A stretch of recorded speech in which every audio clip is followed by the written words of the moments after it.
Flipping from website to website, looking at houses for sale and making your plans, there are some things you need to know about how some home sellers operate. Our Fox 5 real estate expert John Adams pulls back the curtain to show you the tactics employed by the unscrupulous sellers out there to sell their home to you. Good morning, man. How you doing? Good morning. Some sellers that are unscrupulous. They ruin it for everybody, right? Well, they do, and that's sad. But we have to be careful. You got to protect yourself today. Yeah, absolutely. So what's this all about? Well, the reality is that the internet has caused a major disruption in the real estate industry. As recently as 30 years ago, information was controlled by the realtors. I remember our multiple listing books, excuse me, said confidential right on them. Yeah. I mean, we weren't even supposed to share them with people we're working with, and it was secret information. Well, it really wasn't secret. In fact, you wanted as many people as possible to know about it, but you didn't want to share the information with the public. And that has completely changed now.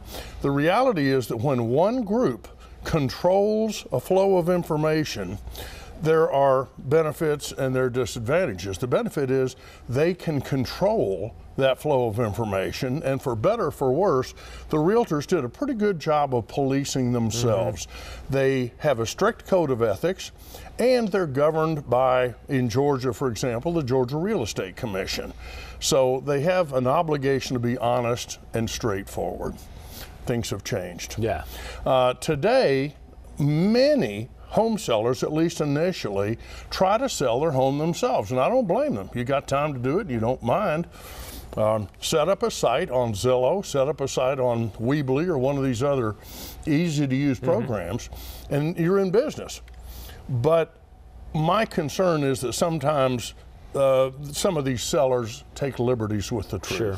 And I'm not even looking for a house, and I still go online and look at houses sometimes. So let's talk about what the online home shopper, what do you need to look out for? Well, the first thing is to beware of pictures that are professionally enhanced to make the property look spectacular. I mean, it's common to use a wide angle lens or a widescreen lens, and you can make a closet look like a concert hall if you use a lens that's distorted enough. And I think that buyers are often surprised when they get to the property, Buck, and it's not at all like what they saw on the internet, and they're disappointed.